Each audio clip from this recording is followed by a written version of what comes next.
So let's talk about the insanity surrounding the murder of Sarah Everard, because it's gone way off the rails, and they've completed what I would suggest is the investigation. They've convicted the murderer, and now they don't know what to do with themselves. So let's just go through this calmly, soberly, and see what conclusions we can reach.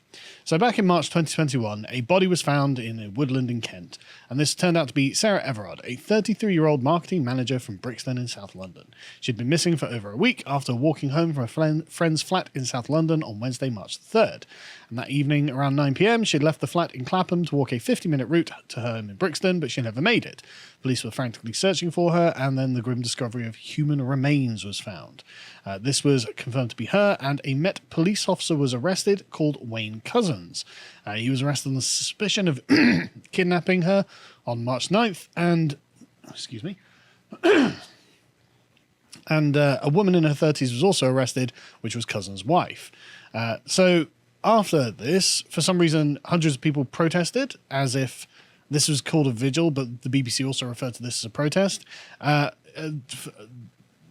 some reason, because we're all against murder, I think. I too am against murder. Yes. I mean, I didn't go to the vigil. I just held one at home, I guess. But the Met faced widespread criticism for the handling of the Clapham vigil because a bunch of radical feminists got arrested for being insufferable. And Dame Cressida Dick was demanded step down, but of course she didn't. I believe it was the police saying you can't do this because of COVID rules, yes, and then arrested the women, and everyone was like, you can't arrest women. I was like, well, the rules are the rules. You are breaking the COVID rules, so yes, we can. But anyway, so if we go on to the next article, BBC have given us an explanation of... Excuse me a sec. Obviously I've COVID or something. The BBC have given us a great article explaining just how dangerous Britain is for women. And the answer is not very, as things go. In the year of March 2020, 207 women were killed in the entire of Great Britain. So we've got, I don't know, something like 70 million people here, and in a single year, 200 women were killed, which means, as the BBC say, about 1 in 4 killings were of women. Don't know who the rest were. Presumably non-binary otherkin or something. No, obviously you can see there it's 4 times higher for men. And so, okay, never mind, moving on. You know, the number of female victims was actually lower than in the previous year. And in the past decades, there were 4,493 male victims of killings and 2,000 female victims of killings. But, as they say, more than 9 out of 10 killers were men. Aha, right. We've found the bad guys. Men. So, at the time, back in March, they were like, oh, we're going to have new safety measures because we don't know what we're going to do about this, really. So immediate steps were aimed at improving safety for women and girls in England and Wales after Sarah Everard's death. Again, there's not like an epidemic of women being killed in the country or something. It's a very rare occurrence, thankfully. But among them is an additional £25 million for better lighting and CCTV, as well as a pilot scheme which would see plainclothes officers in pubs and clubs. Right, hang on. So she was killed by a police officer, yes, and the solution is to put police officers in the clubs. Yes. Right. Yeah. But Labour said that meaningful changes to law are needed. So, breaking news, murder is to become illegal in the UK. I don't know.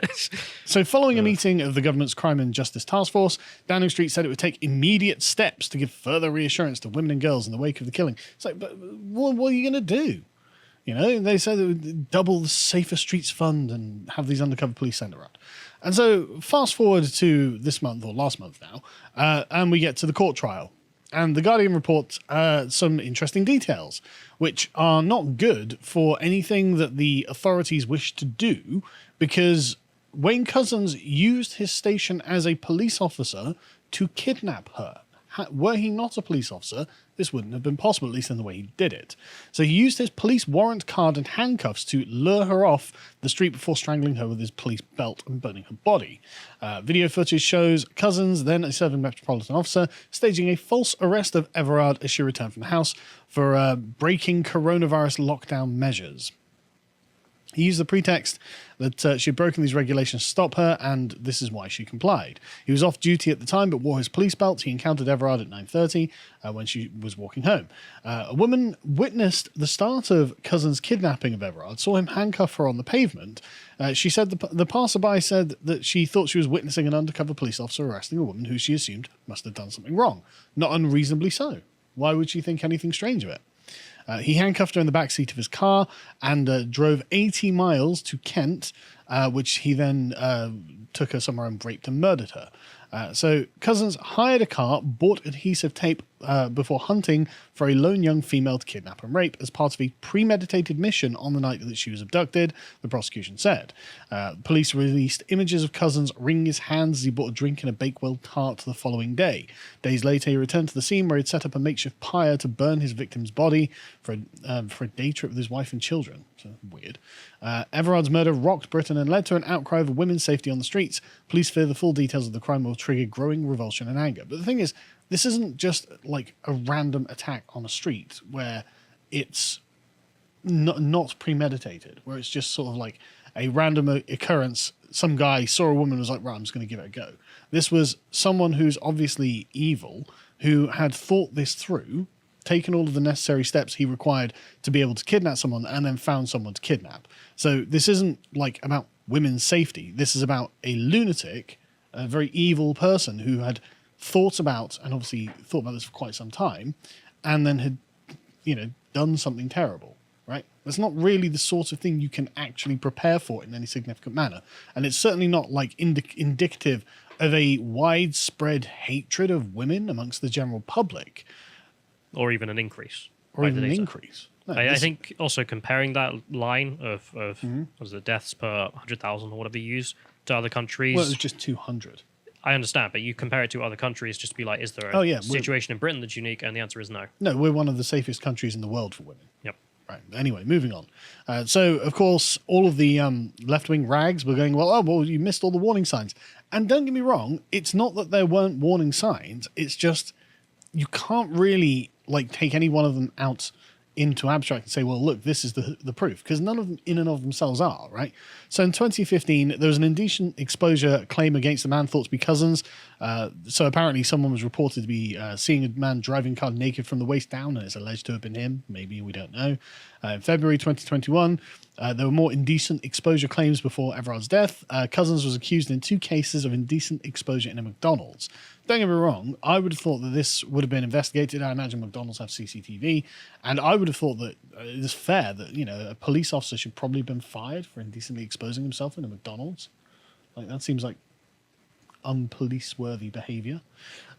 And then another part was in 2002, he worked at a garage and he was nicknamed the Rapist because he made female colleagues feel uncomfortable, and some of them were aware that he was attracted to violent sexual pornography. Again, it's not really enough in and of itself. And then you've got the preparing for the attack on Miss Everard. So he hired a car, he purchased, they say, a pack of 14 hair braids. So that's not evidence that he's going to do something. But and of course he filled a petrol canister at a BP station in Dover. It's not proof of anything. And they complained that there was a lack of vetting and probation because he was not given enhanced vetting when he joined because this was due to a rush to get officers into the force following the Paris terror attacks in 2017. So none of this in isolation is enough for any kind of judgment, as gross as some of it is.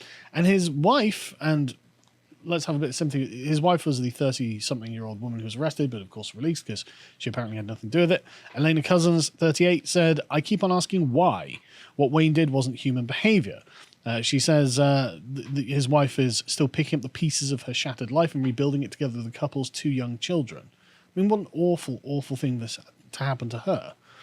He didn't appear to be acting strangely. I didn't notice anything was wrong. I'm working full time. Most of the time I'm dropping kids off at school and picking them up. I have a really busy lifestyle. I can't comprehend it because he never once previously showed any glimpse of violence. He was never that way. I'm just as puzzled as everyone else. I saw nothing wrong. He had a beautiful family, a good house. What else did he need?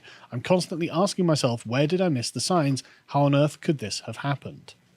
And that's the problem, isn't it? Sometimes these things can just happen. Someone does something evil and doesn't necessarily give the closest people to them any particular sign that this is going to happen, there's not really anything that could have been done to militate against this, as far as I can see. Well, unless you have police on every street corner. Well, what they're asking for really is pre-crime, like in what was that, Tom Cruise? No, but you could, if he had a series of actions that were deemed, like you could show that he's buying manuals on how to murder and get rid of a body or something like that, right? Sure, but then that's not happening. Yeah, but exactly, it's a pretty specific series of events you'd have to be looking out for. But the complaint is, well, look, a bad thing happened and we couldn't prevent it. It's like, yeah, I don't really know what could have been done to prevent this, right? I mean, that kind of preemptive action does happen in terrorism cases. Yeah, but for this one, but there's an actual sort of you downloaded ISIS manuals and get it's hanging out in ISIS forums or something, blah blah blah, right? There's an actual that's the ideal. Yeah, exactly, a traceable pattern of behavior. But if his wife's like, well, he wasn't doing anything, he wasn't violent or something. There's no particular reason to think that he was going to do something. What can you do other than engage in some sort of Minority Report pre-crime telepaths or something? But anyway, so Cousins was given a whole life order, which is usually reserved for terrorists. It's the most extreme thing they can do, really, because apparently we are all against the death penalty. But this is just death by prison, really, isn't it? But he was given this whole life order for the grotesque killing, and the Justice Lord Justice Fulford said that this was given because the seriousness of the case was so exceptionally high because of the grotesque killing of Everard, and at that point, everyone went into a meltdown for some reason. Like, I don't see what more could be done, other than hanging him publicly, which I'm not against, by the way.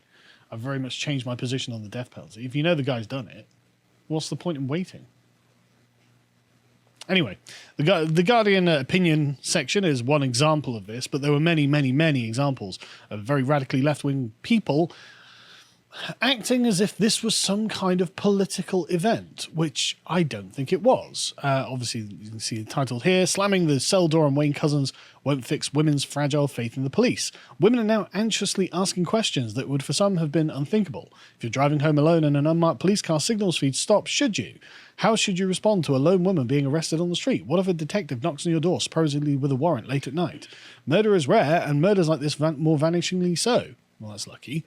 But Couzens wasn't the only rotten apple in the barrel. Since 2009, at least 15 serving or former police officers have been convicted of murder, in most cases of their wives or girlfriends, according to the Femicide Census database. So, in 12 years, 15 women have been murdered by former or serving police officers. There are going to be tens of thousands of police officers. Again, some things just can't be prevented. I don't know what to say. This is unfortunately a sad fact of life. There is no one country that has solved that. No, and there is no solving this other than, the absolute obliteration of personal freedoms. But even then, the people in charge of maintaining this new tyrannical feminist police state are going to be human themselves. And some of those people will be psychopathic or murderous or whatever it is and will do something terrible. That's unfortunately just an aspect of the human condition, it seems. But anyway, so this went further with, the further left you got. If you get to the communists, they just came out and say, well, the police are institutionally misogynist. Okay, thank you, person who's looking to overthrow the British government. Appreciate that. Really useful. Moving on, Cressida Dick decided to apologise for this, even though it's not really her fault, and it's not really the police's fault, maybe. Well, maybe you could argue in some tangential way because Couzens was fast-tracked in because they wanted new police officers in the wake of the terror attack. Maybe you could say that's their fault. It wasn't properly vetted, possibly. Yeah. But she apologised because, of course, this horrified and sickened her, which, of course, it did. But she called it... excuse me. Dick acknowledged the public's trust in the police had been eroded by Couzens' gross betrayal and promised to work to help women feel safer, which, okay, great. So Dick's going to keep her job because the establishment closed ranks around her. Now, I've got political reasons for not liking Cressida Dick. She's a radical leftist. She's crap at her job. She needs to go. You would have thought that'd be enough. Yeah. But no, everyone, and this left and right, Keir Starmer, Boris Johnson, Dominic Raab, they've all closed ranks around it. It's like, okay, why? What's so good about her? Why is she so special? But anyway, moving on. Let me start getting into the absurd. So what can be done? If the police can't be trusted, to protect women. What are our options here? I posted this one on Gab because it was just insane. So the police have urged women to call the police if a lone officer approaches them and they are concerned. Help. Police. What's the problem, man? There's a police officer approaching me. Don't worry, we'll get someone there right away. What? I mean, this is the advice if there's, suspicious about a fake police officer. Sure. But if you're going to have to call the police every time you meet the police, I feel like this isn't going to work. Well, it just seems to be a loop of infinite recursion. Oh no, there's another police officer. Help, police. Another police officer's arrived. Quick, send some more police. I mean, where do we go from here? Right? It's just deranged descent into paranoia and lunacy. Unfortunately, this can't be the case. And honestly, I don't envy the position they're in now, because they're like, right, okay, we've got to think of something. It's like, yeah, sure. So the Met announced on Tuesday that it would no longer deploy plainclothes officers on their own after sentencing was heard, and the force encouraged members of the public to challenge lone plainclothes police officers if they are ever approached, asking where the officers' colleagues are, where they have come from, why they are there, and exactly why they are stopping or talking to them. It also suggests verifying the police officer's identity by asking to hear the radio operator or asking to speak to the radio operator themselves. So now the police as an institution is just completely in doubt, right? But if the person still doesn't feel safe, the force said that they should consider shouting to a passerby, running into a house, knocking on a door, or waving a bus down. It's mad. The bus is going to stop you? Yeah, sorry, I'm being questioned by the police. Mr. Bus Driver, save me? I don't think it's his job, frankly, but like, this is absurd, right? And so, obviously, everyone everywhere was like, this is ridiculous. So one activist who was arrested at the vigil for Everard said it would be laughable if it wasn't so disgusting. And it's like, well, it is laughable. It's just absurd. I feel like they're just clutching at straws because the advice isn't relevant. It's like a distraction because, number one, in that situation, you can't just stop or hail down a bus or a taxi or something. Well, yeah, absolutely. I mean, what are you supposed to do? Like, you're being arrested. You're being taken in by the police. But this is absurd, and Labour MP Bel Ribeiro Addy said, we want to know what the Met are doing to address the deeply rooted problems with violence against women within the force. This completely derisory advice shows they're still not taking it seriously, and they wonder why trust is at an all-time low. So what are our options here? What can be done? All-female police forces, perhaps? Don't look at me like that. Don't look at me like that. Hey. Are they serious? Where can we go? What are we supposed to do? If the police themselves are the issue, because the police, many of them, most of them are men, and the men are the problem, what options do we have except nothing but women? Stealing my immigration policy here. They basically are, yeah. Ugh. But they don't know what to do themselves, so they're just like, well, make violence against women a top priority. So Vera Baird, the Victims Commissioner for England and Wales, which was a role created in 2004 by Tony Blair, says that police forces should be compelled to deal with violence against women and girls with the same level of resources, expertise, and urgency as terrorism or organised crime. But that's moved the onus, hasn't it? Because, well, we're not saying it's not attacks from the public on women that's the problem. No. It's the police themselves. So being like, yeah, so the police are going to deal with attacks on women. It's like, yeah, but they are the problem as far as you're concerned. Like, there's nowhere to go from this point unless you have some sort of body behind the police, made up maybe of just women, female commissioners or something, who are just like, right, we're going to police the police, and then they're going to police the public or something. But anyway, she said that violence against women and girls should be made a strategic policing requirement to give the issue central direction and extra resources, particularly specialist officers. So there is no doubt what obligations the police have towards victims. See, it's going to be a police force of women to police the police. I mean, all this, again, based on a statistical flatline. Yeah, because of one unfortunate and tragic and evil incident. Right.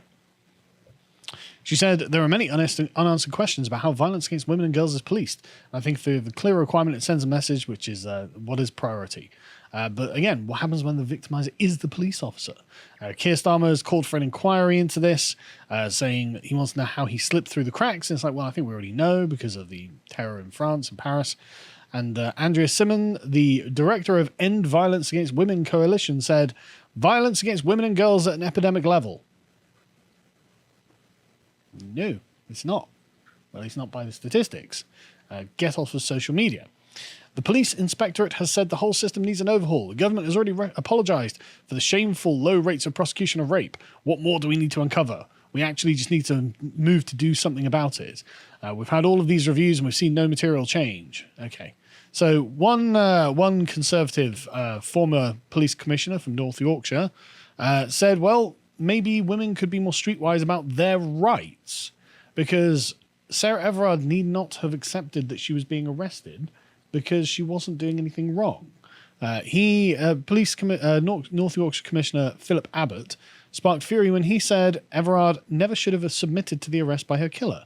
Women, first of all, need to be streetwise about when they can be arrested and when they can't be arrested. She should never have been arrested and submitted to that. Perhaps women need to consider it in terms of the legal process just to learn a bit more about the legal process. And of course, him pointing out that, look, there are things that women can do, sparked a lot of backlash. I mean, don't get me wrong, it's bad timing. It's advice, but it's not really an argument. Like, No, what was she meant to have done? Like, just be like, I know my rights. Yeah. Yeah, okay, well, you're getting in the car. Like, Well, I mean, I don't think it would have stopped one jot. I don't that know, situation. maybe, who knows? Because there were witnesses who saw it, so maybe if she was, No one would have interacted still. Some Maybe. woman screaming about getting arrested, who cares? That would have been the I response. don't know. But basically he had to apologize in full and say, look, my remarks were insensitive, I wish to retract them. And then we get to the final phase of this argument, which is that men need to change. If you can see from the Telegraph, it's just enough to look at the headline to know where this is going. It's not enough to just listen. Men need a seismic shift in our behavior, starting with jokey banter. There are many factors that create somebody like Wayne Couzens, but only a seismic shift in our concepts of masculinity will cure our society. That's right. Men are the problem. Say the Telegraph, the conservative paper of Great Britain. I mean, we've seen this before in Scandinavia. Just change the culture and you'll stop male rapists and murderers existing. Yes. No, it doesn't work. No. But anyway, that's the insanity surrounding the murder of Sarah Everard. Tragic event that just I don't think could have been prevented, and I don't think anything productive can be solved from it. If you enjoyed that segment from the podcast, The Lotus Eaters, you can catch the full podcast at 1 p.m. every weekday UK time at lotuseaters.com. You can also sign up at lotuseaters.com to get access to all the premium content we have on the site. Yeah, that's how we keep this whole operation running. And recently we've put up loads of great stuff, such as this interview with legendary comedian Steve Hughes, one of my personal favourite comedians, so it was a real honour to be able to meet him. But one thing that I didn't expect, that he would be such a deep thinker. And this podcast is genuinely like a meeting of minds in a way. He was right on my wavelength on a bunch of things and helped me actually connect a bunch of dots, but I'm not going to carry on and spoil it. We also, of course, have lots of interesting articles that have been written, such as this one by Josh about the dumbest country on earth. And for for silver tier subscribers, we also include a link, so it's we have an audio reading of it from a chap called Jonathan, who has a very smooth voice that you will enjoy. And this is great because often I don't have time to read all of the articles that we put up, because we've put up a lot of regular content, and so this saves me the hassle of having to read it myself. So I really actually am very appreciative of this feature on a personal level. But we also do the Contemplations and Epochs, which are just interesting podcasts about interesting things. These are regular weekly podcasts. So this one is one of our writers, Josh, he's got a master's degree in psychology, talking about theories of intelligence and how they matter. And of course, we've got the Epochs, where myself and Bo, or in this case it was Josh and Bo, talking about the life of Sir Francis Drake. So that's 2 solid hours talking about England's most notorious adventurer. But we've also got lots and lots of other ones. This is number 21, so there's a good back catalogue there. And finally, we have our book clubs, and this is the part that I'm most proud of. Recently, we've done Shooting an Elephant by George Orwell, and Reflections on a Ravaged Century by Robert Conquest. Yeah, Robert Conquest is fantastic. Just if you want Western chauvinist historian, he's your man. Anti-socialism. Yes, in all forms, it's fantastic. And like I said, that's what keeps the podcast running. So if you want to become a member, thank you very much, and we think there's some great stuff you'll enjoy.